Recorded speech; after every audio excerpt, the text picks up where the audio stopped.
What's good, people? Welcome back to the channel. KG is back. It's time for a brand new video. Hope everyone's good. Hope everyone's had a good weekend.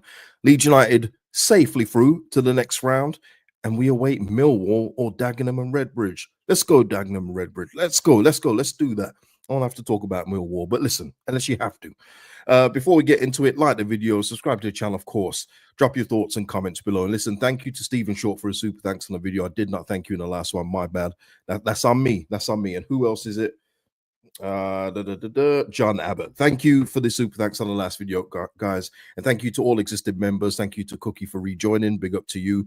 And listen, we're going to speak about some Leeds stuff. I'm going to try and keep this one under half an hour. I think I can do it as well. Afternoon to everyone, man. Michael in the house, Danny in the house, Alison, Matt in the house as well. Afternoon to everyone, man. And yeah, as Chris said here, hit the like button, drop your comments below, and join the membership. Love that advice, Chris. I love that. But listen, just going off a couple of comments what Farke made after the game. We're not going to go into this, too deeply. Just in regards to not giving away gifts to youngsters in games like this, as he was saying against Harrogate Town. I mean, look, we even saw. If you saw the who did they play? Tamworth versus Tottenham game. Spurs went very strong as well.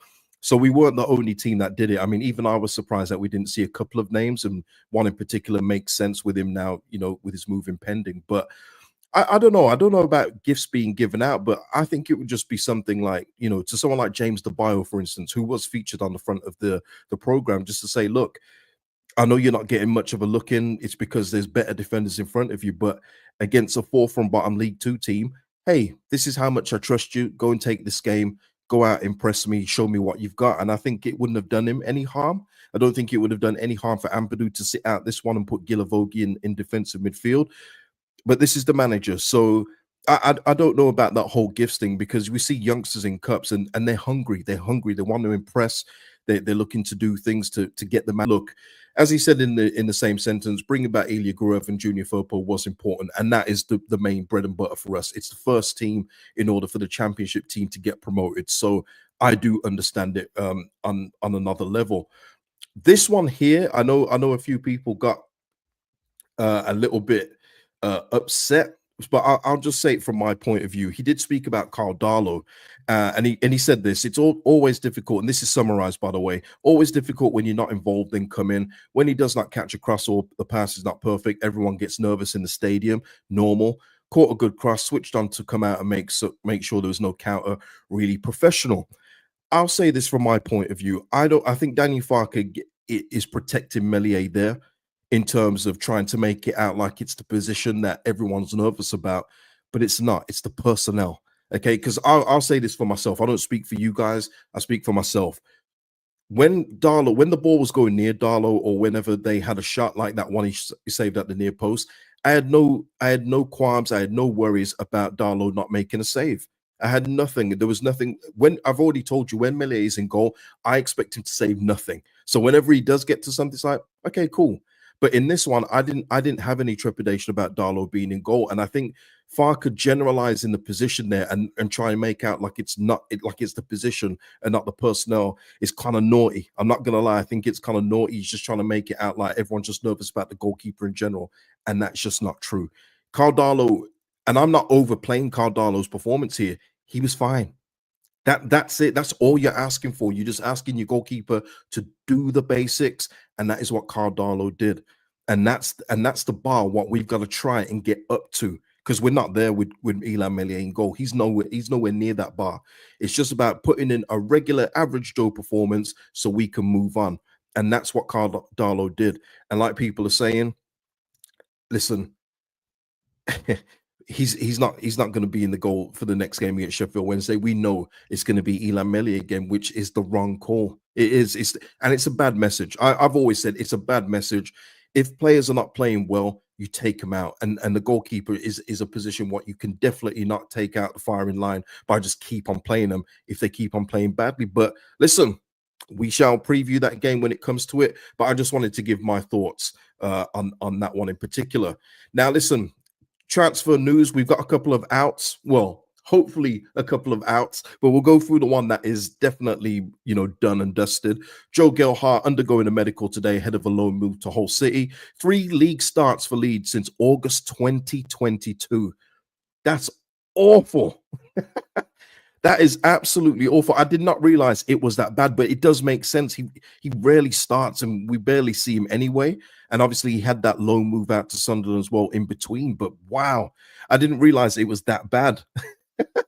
But yes, he's going to be moving out to Hull City, and Charlie Crew is also going to be going to Doncaster for a loan until the end of the season, which is good. I did think that they might keep Charlie Crew around to work with the likes of Gelhardt, etc. But listen, they feel he's ready for men's football in the lower leagues. That's great for his development. So absolutely no issues with that. If we fail promotion this season, we're not going to be looking back going, we should have played Charlie Crew more. That's not going to be happening. And I also want to say as well about the Joe Gelhardt thing. This is another thing in terms of Joe Gelhardt. People will say that we need to replace him. That is true. We do need to get in someone else because we need to share that burden with Brendan Aronson, with someone else that Danny Farke will trust to play. But this is another one where Joe Gelhardt leaves. If we have any holes in our squad later in the season, it's not good. It's not for people to say, oh man, Gelhardt, we could have done with him here. The proof is in the pudding. He does not play for this football club. He doesn't. Last season, he didn't play when Jorginho was hurt. And this season, he hasn't played. He's played 2 substitute appearances. So we're not going to miss Gelhardt per se, but we're going to need someone in his position to come in. And like James says here, should be a permanent move. I wish it was, James. Maybe there's a option to buy. Maybe I don't think there's going to be any obligation. I don't think Hull City can even commit to that.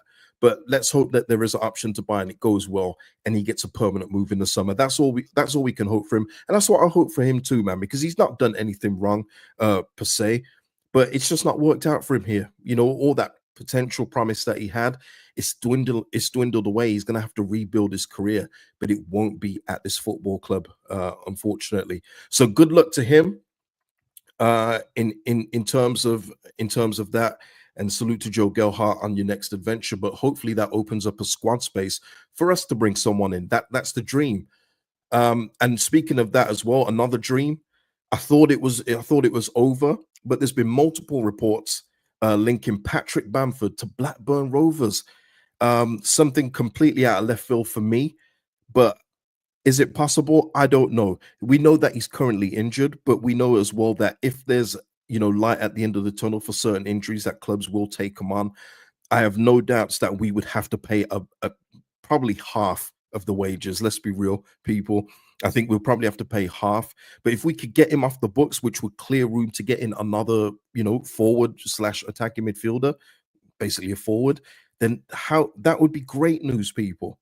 That would be great news.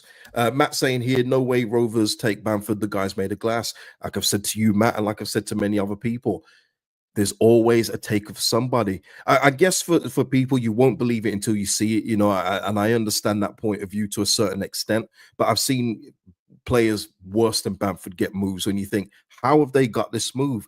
But I just think it would be great if we could get him off the books, even if we're paying half the wages, because then it would clear Gelhardt off, Bamford off. That means you will have to get in another forward. Yeah, 100% have to. So, yeah, listen, I don't know. One of the reports said that they may look for it in January. Another one said the summer.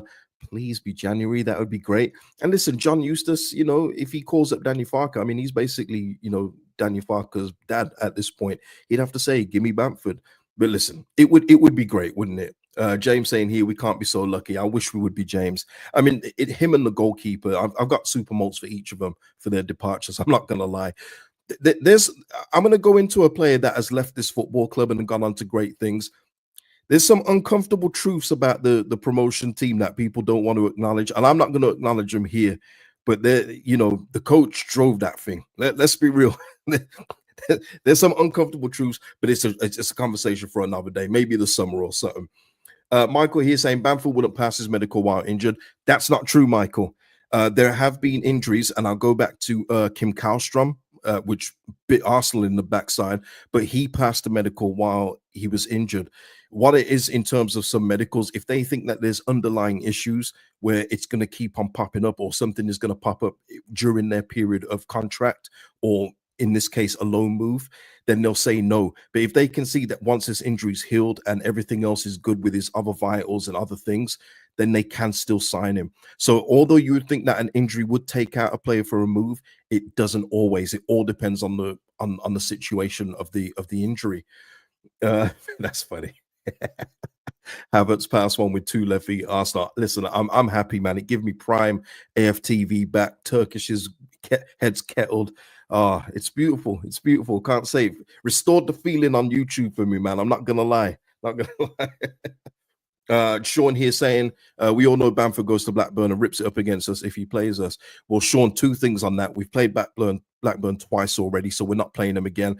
And also, he'd be on loan, so he can't play against his parent team. So there you go. Chris saying Bamford is the underlying issue. That's tremendous and very true. But listen, like I say, let's talk him up, man. He's such a good player. In the right environment, he will thrive. Blackburn, this is this could be the missing piece of the puzzle. And I've recently seen as well, by the way, maybe they're trying to do a little reunion because they've just signed Adam Forshaw. Adam Forshaw with what is that? Like his third club since he's left us. Yeah. But listen, maybe they can reunite the band and get that band going again. But listen, we shall see. We shall see. But look, who's next? Who's next? Okay, transfer news and whispers, and we're going to be going around a couple of teams here. There was one about Ben Brereton Diaz, but he's made his stance clear. I think Sunderland were looking to poach the deal away from Sheffield United, but apparently Ben Brereton Diaz has made his stance very clear. He's going nowhere unless it's back to Sheffield United. So I think Sunderland will probably bow out of that. But what it does mean is that Sunderland are probably looking for another forward. So they are still getting busy after signing Enzo Lefebvre, which is very, very interesting. Another one that will be off for us, and I only mentioned him because some of you guys have mentioned him before, is that James McAtee. Forget that one if you had any hope of him coming. He's got, according to Fabrizio, and this is after a hat-trick on the weekend against Salford, if he's going to move anywhere, it's going to be the Bundesliga. I did see that there's a couple of Premier League teams interested as well in Fulham, and there was somebody else. I can't remember their names, but that kind of shows you where he's going.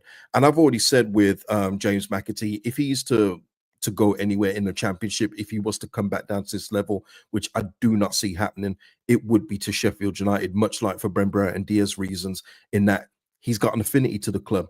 And, I think that he trusts that club with his development. So, yeah, James McAtee, if you were looking for a 10, it won't be him. So another one, which is, absolutely amazing, by the way. And we're talking about another rival here, a promotion rival, I should say. Burnley put in a bid for Plymouth winger Morgan Whitaker, which has since been rejected as of a few hours ago. So yeah, Burnley there. I don't know if they're going to go back in for Morgan Whitaker, but they're trying to strengthen their ranks, strengthen their squad in this run up to promotion. And it does just make you look, doesn't it, people? It just makes you think. I know. Look, we saw it in the cup with our players coming back, with Firpo coming back, with Gruev coming back. We do have a real strong squad, but there are gaps. Obviously, the goalkeeper. There's no point talking about it. Some would say a forward. I mean, we can speak about that, but centre back, if you're not going to play De Bayo against Harrogate Town, and we saw what Gilavogi was doing. And listen, I've got to put it on Gilavogi and say that maybe he was rusty, like he said in his post. He hadn't played a full 90 minutes in around 8-10 months. But you could do with another centre back there. Even if it's on loan, it doesn't have to be anyone spectacular, but just someone who can fill in seamlessly, unlike Gilavogi in that game. And listen, Gilavogi, he has played centre back before, but obviously he was a little bit rusty. Gavin, Sesko's goal this weekend. It's a shame Michael's not here, man. Shout out to you, Michael. Boy, just hit that. And I don't know about you, and I don't think it will happen in the summer. Let's just say we do get promoted, and maybe I'm dreaming big here. But doesn't Benjamin Sesko going to Leeds United just sound right? Another one that sounds right, and I think he hasn't signed a pre-contract with anyone yet, is Jonathan David. That just sounds like such a we've been promoted, here is our marquee signing kind of thing. I think that Sesko is going to have interest elsewhere, by the way. But I'm just saying, with the Red Bull links now, can we do a little something? I don't know. But yeah, I don't know. I've always just thought Sesko and Leeds United kind of looked like they'd matched together. More so when we got back into the Premier League. But obviously, we fell out with a whimper. But yeah, it's just one of those, isn't it? But Sesko, that goal was what a hit, man. What a hit. Ronnie here saying, I don't think we'll sign anyone. Ronnie, I don't know. I'm kind of leaning on your side. but we do have gaps to fill. We do, and there are holes that we can fill. I even think a fullback is still needed, even with Junior Firpo coming back. I know that would mean an overabundance of fullbacks, but we've seen how fit our fullbacks are. Max Verber couldn't even play on the weekend because he's got knee issues at the minute. But yeah, I do. We've got to get somebody right. But at this moment in time, like Ronnie, I'm not holding my breath. I'll just say that at this moment in time. All right. Jason here saying here, shout out to you, Jason. Need to strengthen. It's a long way to go. Hell of a long way to go, Jason. Hell of a long way to go. Michael saying here, Arsenal after Sesko. Yeah, but in all fairness, with Arsenal, they go after players, but they don't sign them. They get linked with players all the time. Vlahovic, Mudryk. They've been linked with so many players, but they don't actually go after them. It's a really weird one. Matt is of the opinion, if we don't sign anyone, we won't get into the automatics. I'm not there, though, Matt. I'm not with you. I think we just make it harder for ourselves. I do. I think we make it hard for ourselves if we don't, reinforce the squad in weak areas. But I don't think it's down and out. I can't, not with the talent that we have. As much as you look at our squad and you see other people adding, there's other teams that wish they would have a Man of Solomon in this form. They wish that they had a Ramazani. They wish they had a Nanto in there as an option, not even just a starter, but an option. They wish that they had Pascal, Joe Rodon as their centre backs, Jaden Bogle at right back. We've got a lot of good players. Ethan Ampadu, try not to forget everybody, but there's a lot of talent in this team. And yeah, weaknesses are holding back, and maybe the manager's tactics as well. Let's just be real. But yeah, I've still got confidence that we can still make the top two. But the other teams around us strengthening, it is a concern. Of course it is, because you want to be clear of everyone. You don't want people to even catch up to you to put it in doubt. But that's what teams are trying to do now. Automatics is on. Let's have a look here. So who's the next one? Yeah, I think that is it. But there is somebody else I want to speak about. Let me just get these off.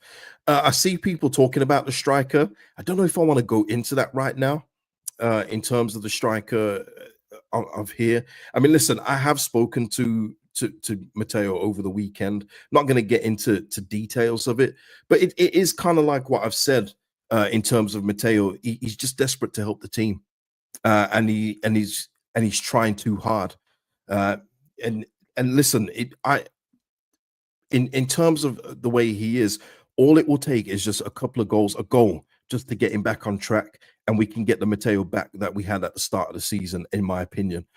It's going to need a couple of games. He can't just have one start and then come back out again. But at the same time, Peru is worthy of the spot as well. He's got, double figures for us. So I don't think we're in a diabolical situation. Of course, if you can move out Gelhardt and Bamford to go get another forward, I'm with you all. Honestly, I'm with you all.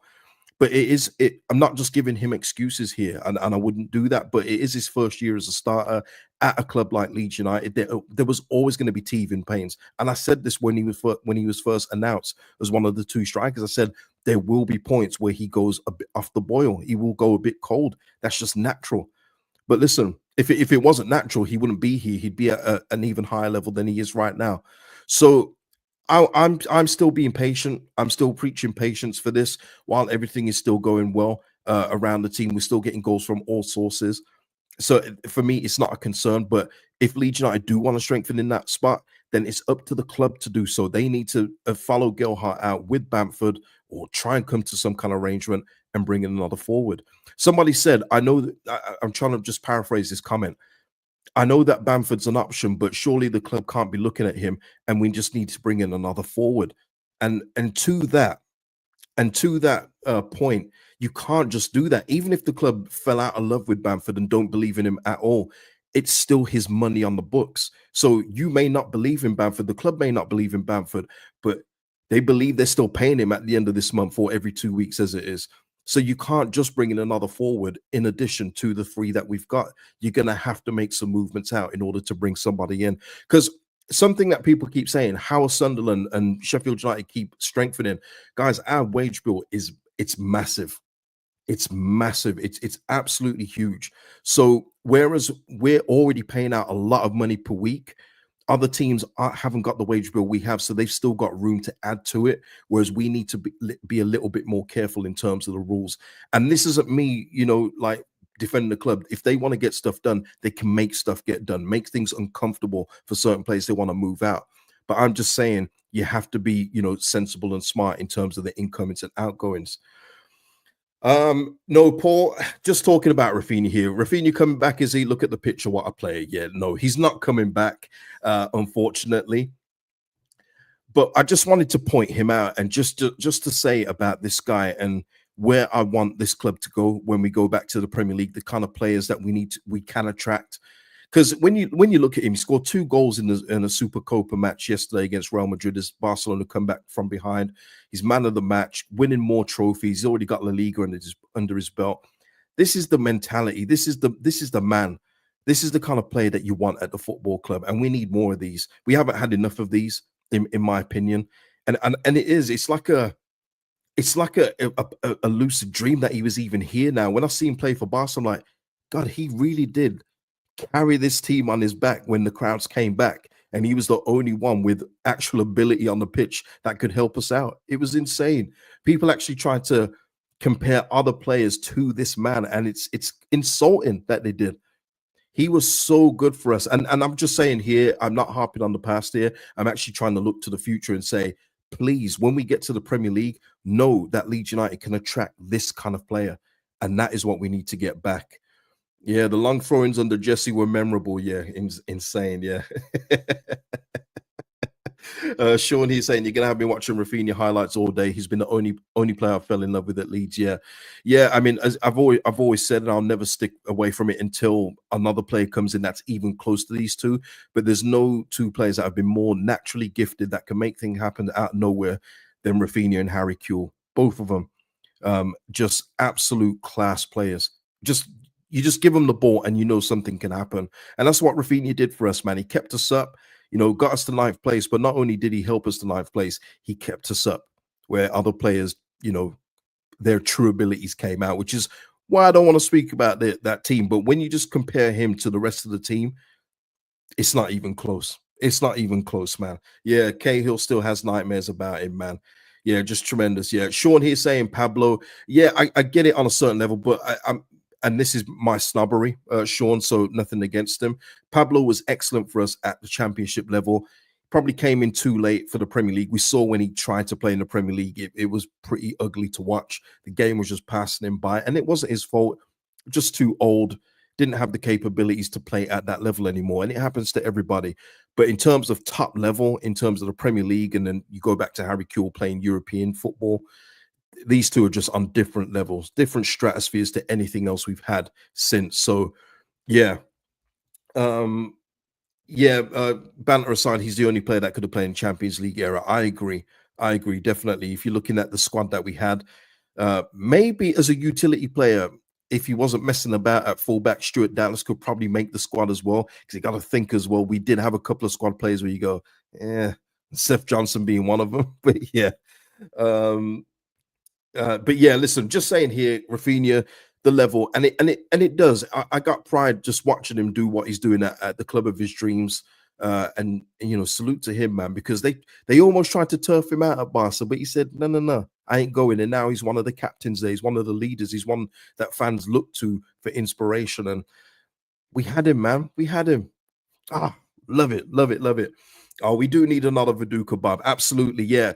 Viduka's on a different level. I put Viduka in like that Hasselbank range of just pure killer up front. When I talk about like naturally gifted players, I'm talking like those ones that just your creative geniuses, which are just going out the game these days. But don't get me started on that. But yeah, Viduka, Hasselbank, just killers up front, man. We missed that. We need those back again. Hopefully one day, people, one day. But we got to get up to the Prem first. Absolutely.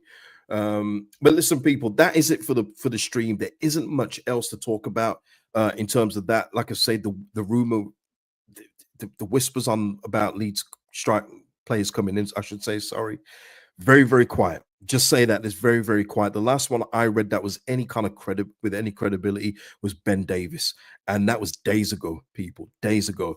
Yeah, Robbie King. Yeah, another one. Look, there's so many from that era. So many, Paul. We could be on. We'll do a whole stream about it one day. I promise we will, because I speak about it enough. We may as well do a stream about it. But yeah, listen, people, before I go, like the video, put your thoughts and comments on anything discussed below, and I'll see you in the next video. Peace out. Enjoy the rest of your Monday.